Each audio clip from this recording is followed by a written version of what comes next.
at the right time and at the right place, magkakaroon din ako nun, bro. No worries, no worries.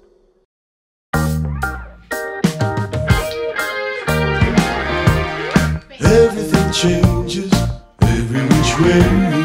You got to hold on to what you need. And if I hide myself away,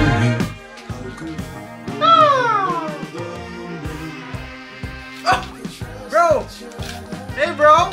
Ako ulit, si The Real. For today's video bro, samahan nyo ako sa pagre-repat na itong Philodendron gloriosum. Naabutan nyo pa ako nagpa-practice ng tsako. Hop! Saglit lang. Huwag nyo kakalimutan na mag-subscribe at i-click nyo na rin yung notification bell bro para lagi kayong updated dito sa channel natin bro tuwing meron akong bagong video na i-upload. So yun lang bro! Ready na kayo? Simulan na natin i-repat to. Bago natin i-repat to Philodendron gloriosum na to, bro, gusto ko lang munang pag-usapan to ng bagya lang, bro. Kaya sabi lang, bro, nakuha ko tong Philodendron gloriosum na to, bro, nung 2022, pandemic pa nun, at sobrang gandang-ganda kasi ako dito sa mga leaves niya, yung pagka-dark and velvety ng leaves niya. Kaya nagustuhan ko to, bro. Bale, naging profile picture ko nga ito noon. So, hindi ko pa napapalitan sa Facebook. Yan o, 2 years na yan. Hindi pa ako nakapagpalit sa Facebook. 1 list lang yan. So, ito, Philodendron gloriosum. Ito yung dark form. Ito yung nasa akin, bro. So, may mga varieties din kasi ng Philodendron gloriosum, bro. Meron yung regular form. Yung pinagkaiba niya naman dito is yung color ng leaves niya. Hindi ganun ka-dark green yung leaves ng regular na Philodendron gloriosum. And kung meron kayo nun, bro, yung Philodendron gloriosum na regular form, medyo edgy yung petioles niya. Pero etong dark form is round. Yun lang naman yung napansin pinagkaiba nila ng regular form na gloriosum. And syempre, meron din yung ibang klase ng gloriosum, bro, na pink back na gloriosum, pink naman yung likod niya, and meron din yung, syempre, yung variegated na gloriosum. Someday, bro, makakapag-acquire din ako ng Philodendron gloriosum na variegated. Yung variegated version na ito, bro, yun yung isa sa mga wish list plant ko na gusto kong makuha. Kaya someday, at the right time and at the right place, magkakaroon din ako nun, bro. So, napag-decidean ko i-repat to halaman na to, bro, kasi tignan nyo, di ba dapat bilog ang pot? Yan. Oh. Di na siya bilog, bro. Oblong na siya. Sisirain niya to. So, lumalaki na kasi siya, bro. Nag-grow na siya. Kaya, kailangan na natin siyang i-repat. At ang pagre-repatan ko is eto, bro. Dito ko siya i-repat. Di ba? Boom! Bakit ko dito i-repat, bro? Merong dahilan, bro, bakit dito ko siya i-repat. Kasi, ang mga Philodendron na gloriosum natin is a type of Philodendron na gumagapang, bro.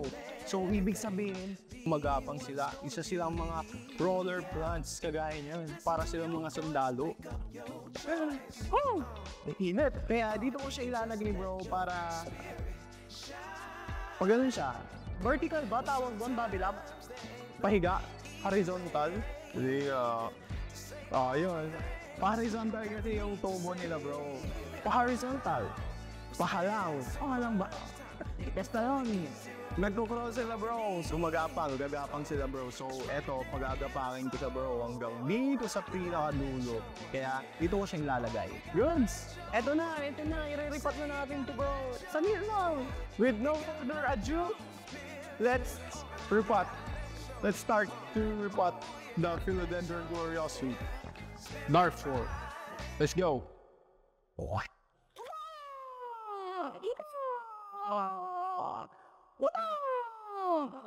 Tara, ripat na tayo. So, una ko lang gagawin dito, bro, is gaganyan ko lang. Ipitin ko lang yung paso niya para maging buwag-ag yung lupa at madali siyang tanggalin dito sa paso niya.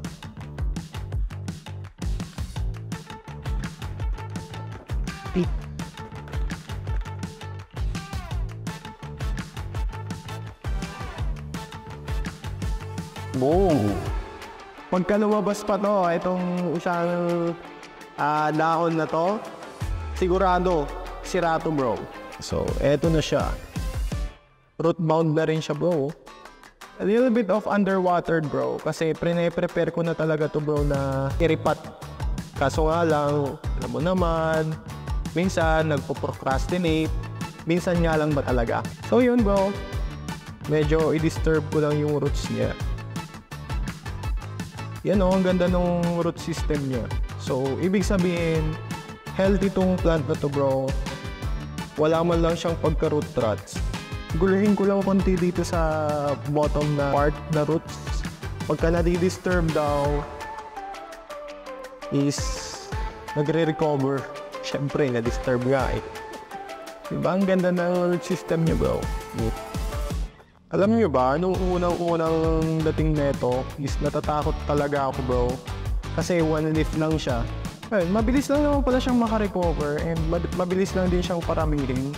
Once na nakapag-adjust na siya dun sa environment niya, is mabilis na lang siyang mag-thrive. Mabilis siyang lumaki. And from my experience, bro, sa propagation netong mga Philodendron glorioso is sobrang dali siya, bro. Para siyang damo. Bali 100% successful yung mga propagations ko dito, bro. So, ayan, nilalagay ko rin dyan yung mga videos ng mga babies at yung mga, yung mga nodes. Mabilis lang siya, bro, na dumami. Eto, sobrang mahal pa na ito nung mga, bro, yung pasikat pa lang, yung mga halaman. Pero ngayon, bro, sobrang mura na lang din siya ngayon. If ganito, bro, pag nagre-repat kayo and papalitan nyo yung potting medium, kasi eto, parang magko-compact siya eh. Hindi siya masyadong airy. Although, meron siyang mga pumice na yung mga pumice, yung mga ganyan, yung mga puti na bato-bato na maliliit. Although may ganun siya, pero nagko-compact pa rin to, bro. Kaya magpapalit ako ng potting medium. Huwag kayong mag-alala, bro, if may mga natatanggal na mga roots, kagaya na itong mga to, yan. Makaka-recover yan, bro. Yan, okay na siguro na. Pwede nating gamitin tong potting mix na to sa mga susunod pang pagpapaso natin or paglilipat natin. Okay lang yun, bro, na magulit ang potting mix, ha? Walang problema doon. Basta hindi siya nadapuan ng peste or alam niyo naman na healthy pa yung potting mix, walang masyadong problema, yung halaman na pinanggalingan, goods pang ulitin yun, bro. So yan, I will just set it aside. Dito tayo, bro. So dito ko siya ilalagay from here, dito, at gagapon siya papunta dito, bro. Itong potting mix na gagamitin ko, bro, meron siyang coconut cubes na maliliit and pumice. And yung garden soil pa rin, bro, na nabili ko dito sa local garden. So maglalagay lang muna ako dito. First layer. And saka natin ilagay. After yung first layer, bro, ilalagay ko na to glorioso. Bilis siya magugat, bro, eh. Siguro, eto, niya to. Mapupunan nyo kaagad ng ugat to. Eh kung bawasan ko kaya? Kasi masyado siyang malami. Okay, I've decided I'm going to cut it.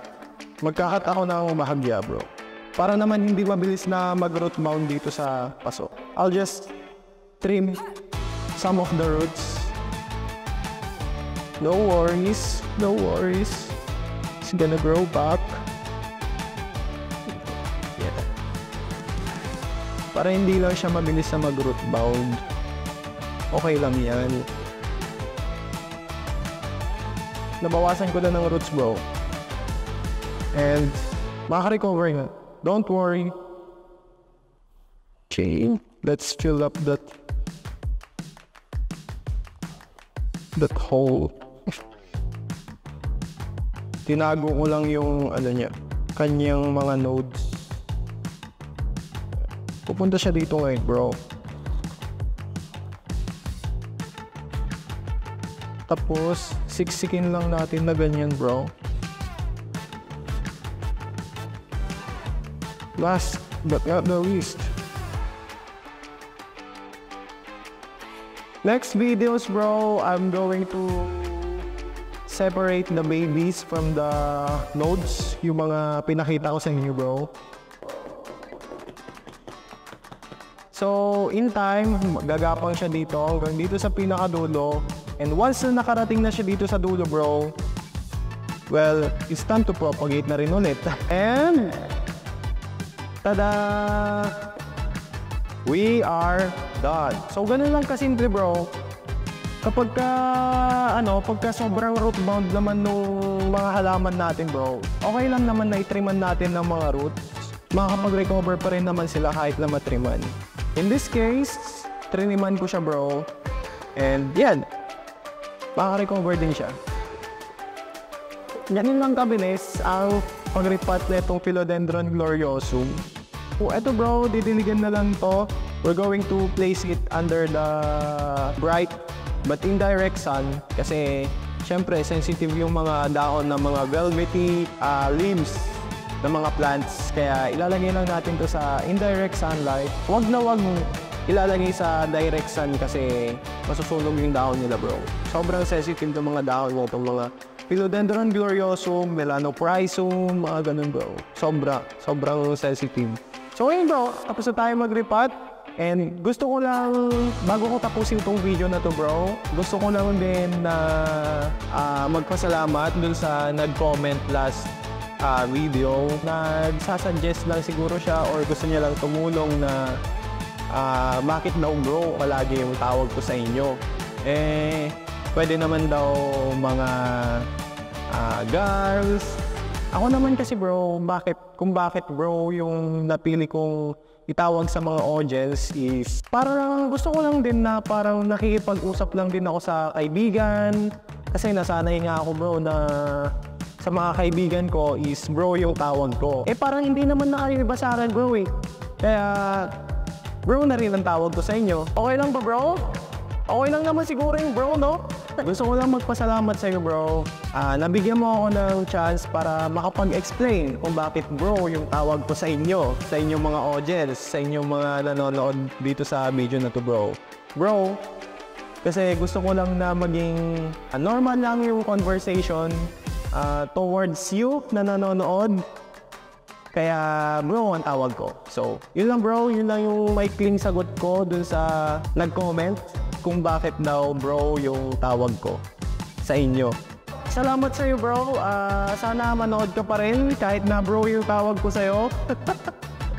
Wala namang problema doon kahit tawagin mo akong guy, tawagin mo akong sis. All goods, bro. Basta tawag ko sa iyo, bro.